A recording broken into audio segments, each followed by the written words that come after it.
the talking potato, and a kind cookie.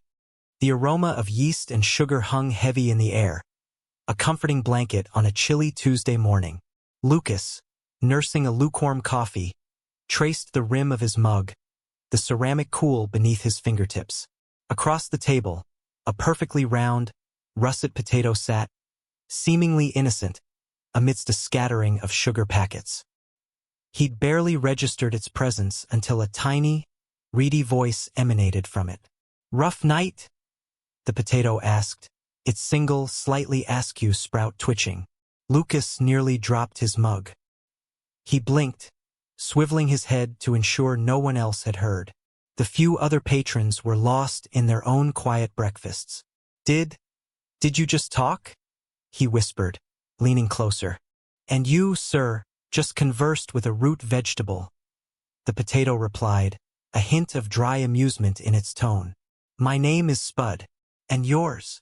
Before Lucas could process this absurdity, Mara approached with a fresh pot of coffee, a small plate balanced on her arm. "Refill?"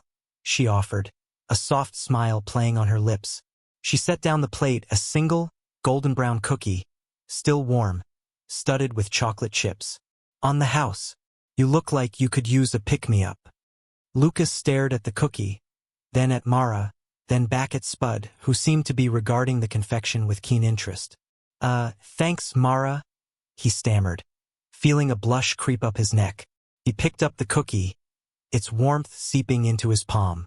"That's a good one, Lucas," Spud interjected, his voice surprisingly clear despite its size. "Mara's cookies are legendary." A kind gesture, indeed. Mara's eyes widened, a flicker of surprise in their depths before she quickly masked it. "Everything all right over here, Lucas?" she asked, her gaze lingering on the potato for a fraction longer than necessary. Lucas managed a weak smile. "Peachy. Just enjoying the atmosphere." He took a bite of the cookie. It was soft, chewy, and tasted of pure, unadulterated comfort. The sweetness cut through the lingering bitterness of his thoughts. A small, unexpected solace. Mara nodded, her smile returning, and moved on to another table. "She knows, doesn't she?" Spud mused, watching her go. "About me, I mean. A kind soul, that one. Recognizes true magic when she sees it. Unlike most. Now, about that rough night." Lucas just shook his head, a genuine smile finally breaking through. This morning, with its talking potato and kind cookie, was officially the strangest, most wonderful start to a day he'd ever had. A familiar face at the Cozy Spoon. The bell above the door of the Cozy Spoon chimed, a cheerful sound that Lucas now associated with a bittersweet nostalgia. He scanned the familiar worn booths, his gaze settling on the one near the window, the exact spot where his disastrous first date had unfolded. He almost expected to see a younger, more anxious version of himself across from a woman whose polite smile had masked mounting discomfort. Instead, a figure emerged from the kitchen, wiping her hands on a crisp white apron. "Mara." A small, surprised gasp escaped him before he could suppress it. Her auburn hair, pulled back in a neat ponytail, caught the warm morning light. She looked exactly as he remembered, though perhaps a touch more confident, her movements fluid and purposeful as she navigated between tables. He'd come back, driven by a nameless urge after days of replaying her quiet kindness, the way her eyes had held genuine sympathy, not pity. He hadn't known what he'd say, only that he needed to see her again. She paused beside an elderly couple, setting down 2 steaming mugs of coffee. Her laughter, soft and melodic, drifted across the room. He felt a strange pull, a sense of rightness, just watching her. When her eyes finally met his, a flicker of recognition crossed her face, quickly replaced by a warm, welcoming smile. "Lucas?" she asked, a gentle surprise in her tone. She approached his table, her steps light. "I didn't expect to see you back so soon." His cheeks flushed. "Yeah, well, the coffee was good, and I guess I owed you an apology for the last time." She chuckled, a rich, genuine sound. "No apology needed. That joke wasn't nearly as bad as some I've heard in here. Just misplaced." She gestured to the empty chair. Care for a refill? I haven't even ordered yet, he managed, a smile finally breaking through his nervousness. Oh, she laughed again, a bright sound that settled something restless inside him. Right? Well, then what can I get you? He looked into her kind, expectant eyes. How about whatever you're having on your break? Shared stories and laughter. The clatter of cutlery and the murmur of evening diners hummed a familiar tune around Lucas and Mara. Ava, a whirlwind of boundless energy, was attempting to feed a crumpled napkin to a potted fern. Mara, a smile playing on her lips, gently redirected her. Ava, darling, we don't eat the plants, she chided softly, her eyes twinkling. Lucas watched, a warmth spreading through him. This was the life he'd stumbled into. Remember that terrible joke I told on my first date here? Lucas asked, leaning back in the booth, a fond memory resurfacing. Mara laughed, a rich, full sound that always made his heart do a little skip. The one about the invisible man and the doctor? It was truly awful, Lucas. She squeezed his hand under the table, her thumb tracing patterns on his skin. But it led to you. Ava, having abandoned the fern, climbed onto Lucas's lap, her small hand reaching for the menu. Tell me a story, Daddy. Lucas looked at Mara, a silent question in his eyes. The adoption papers, the endless calls, the crushing disappointment of his own infertility. It all felt so distant now, replaced by the vibrant reality of their daughter. All right, Munchkin, he began, adjusting her on his knee. Once upon a time, there was a very silly man who thought he knew everything about love. Mara interjected. He didn't know anything, Ava. He was a disaster. Lucas winked at Ava. And then a very clever, very kind woman showed him the way. He glanced at Mara, a silent promise in his gaze. Their path had been winding, unpredictable, but every turn had brought them closer to this moment, to this laughter, to this profound, quiet joy. The future, once a blank canvas, was now vibrant, painted with shared stories and the promise of many more. The rainy night realization. Rain lashed against the diner window, a relentless drumbeat accompanying the restaurant's low thrum. Lucas, hunched over his coffee, watched the streetlights bleed across the glass. Opposite him, Mara idly traced patterns on her misted water glass, a faint smile playing on her lips. This very booth, he reflected, had witnessed the spectacular crash and burn of a disastrous date. Mara, then a bustling waitress, had offered not just a sympathetic coffee refill, but a knowing glance, a tiny, crucial spark that had ignited the life he cherished.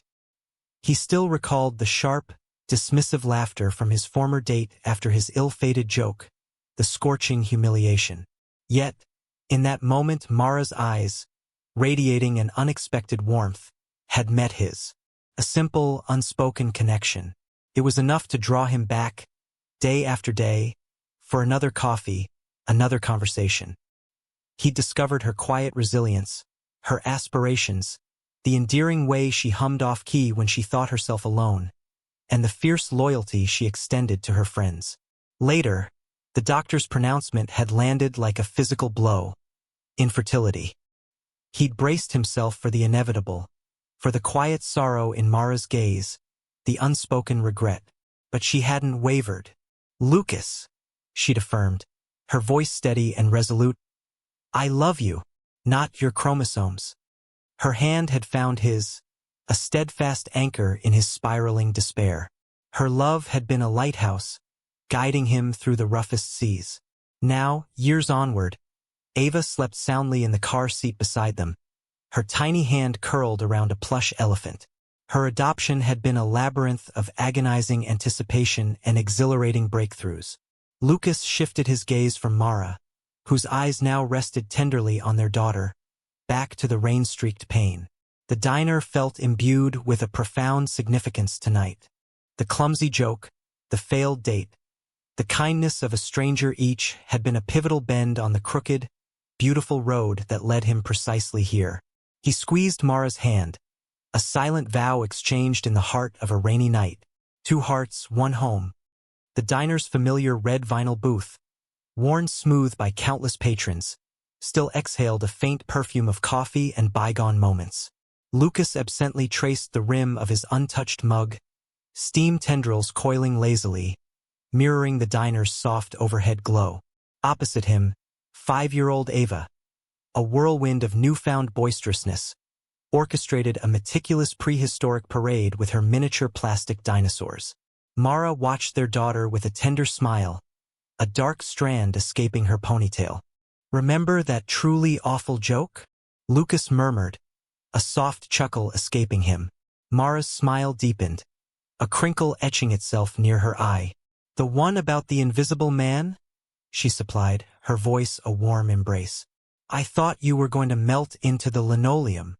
He'd felt precisely that. Humiliated, adrift, utterly convinced his luck had evaporated. Then Mara had materialized, a quiet harbor in a sea of his awkwardness, offering a refilled water glass and a genuine, unforced kindness that felt like a lifeline. He'd found himself returning, day after day, not for the lukewarm brew, but for the comforting stillness of her presence. Their conversations, initially anchored to the weather, had soon charted courses through dreams, through fears, through the very essence of their beings. He remembered the day she'd moved into his cramped apartment, her life's possessions spilling from boxes, intertwining with his. He remembered the sterile doctor's office, the quiet, devastating pronouncement. He'd witnessed the flicker of a shadow in her eyes, swiftly eclipsed by a fierce, unyielding resolve. "It's us, Lucas. Always us." Then came Ava, a tiny, swaddled bundle of pure hope and effervescent joy. Her arrival was a quiet explosion of love, resculpting the very molecules of their existence. Lucas watched Ava now, her brow furrowed in concentration as she positioned a tiny stegosaurus. His heart swelled, a familiar, overwhelming current of gratitude washing over him. He met Mara's gaze, her eyes still fixed on their daughter. "That terrible joke," he said, his voice thick with emotion, "was the single best thing that ever happened to me." Mara's eyes, alight with pure, unadulterated love, held his. "To us, too," she whispered. "Dreams of tiny shoes." The tiny shoes, a pair of knitted booties no bigger than his thumb, sat on Mara's bedside table. Lucas picked them up, the soft yarn cool against his palm, and felt a familiar ache. He'd envisioned a different path to these shoes, a grander, more visceral arrival. Mara, stirring beside him, murmured, "Thinking about Ava?" He placed the booties back carefully. "And how we got here. Surreal." The infertility diagnosis had been a hammer blow, shattering the future he'd unconsciously built. He'd seen the disappointment in Mara's eyes, even as she'd held him, promising it didn't change a thing. But it had changed him. He'd felt a hollow echo where a father's pride should have been. Mara propped herself up on an elbow, her gaze soft but unwavering. "It's real, Lucas, and it's ours." She reached for his hand, intertwining their fingers. "Remember what Dr. Evans said? There are so many ways to build a family. This way, it's meant for us." He squeezed her hand. "I know.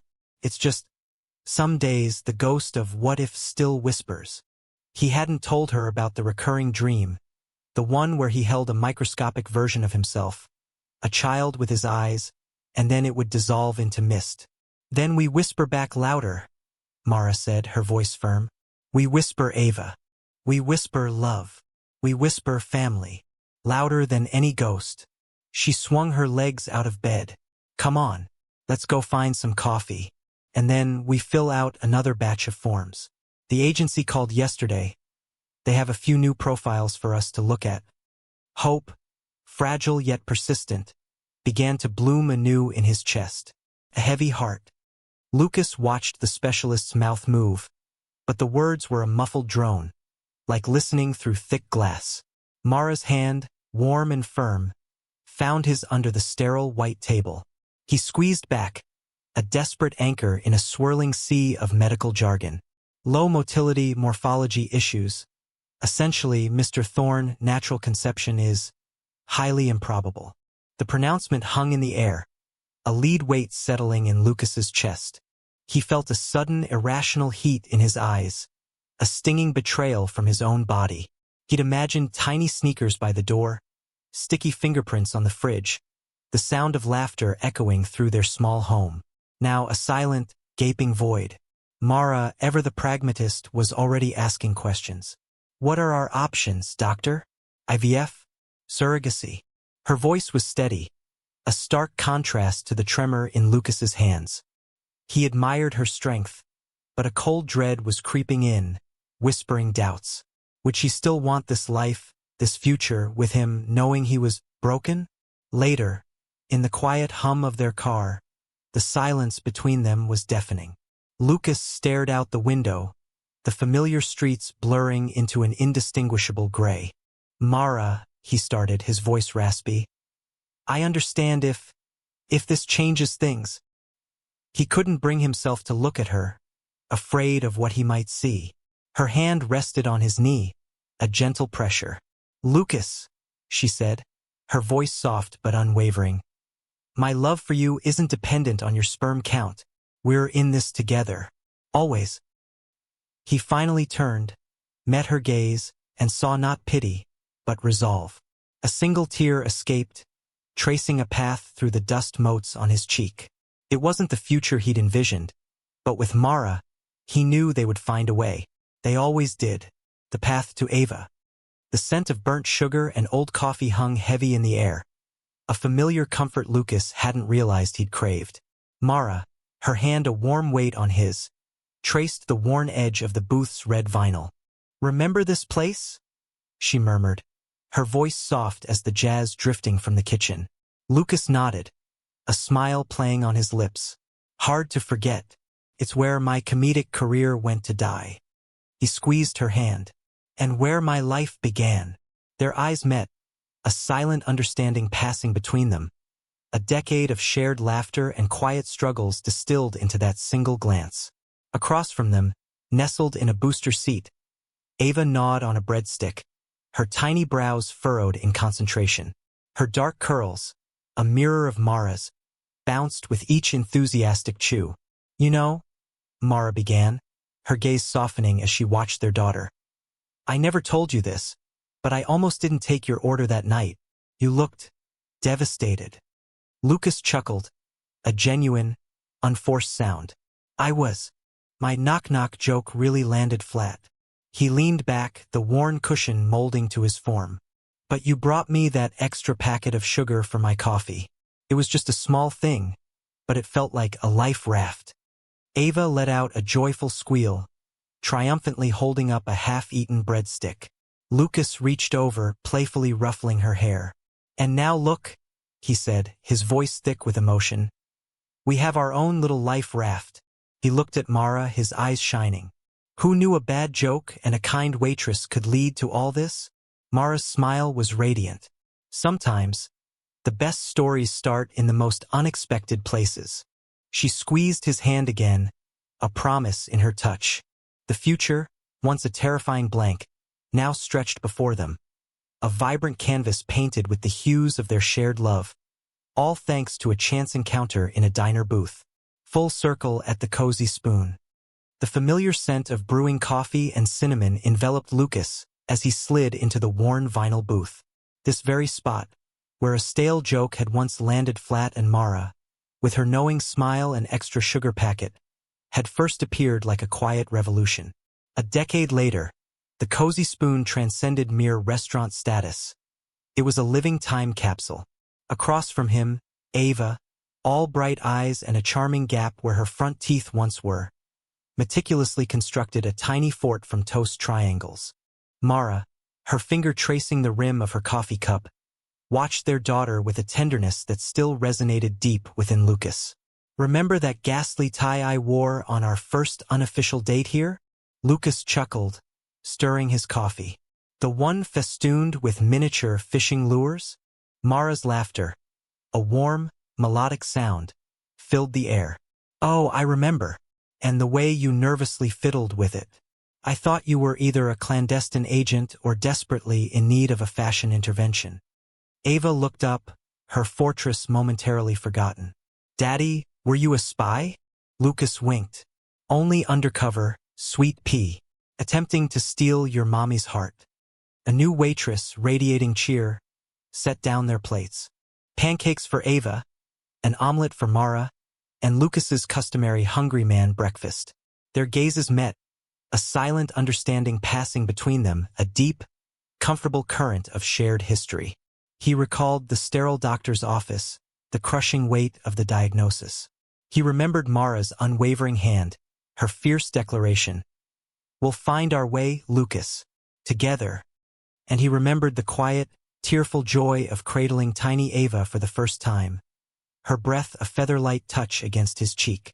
Ava dipped a strip of bacon into her syrup, crafting a sticky masterpiece. "Mommy, can we get a puppy after breakfast?" Mara ruffled her hair. "Perhaps we can discuss it, sweetie."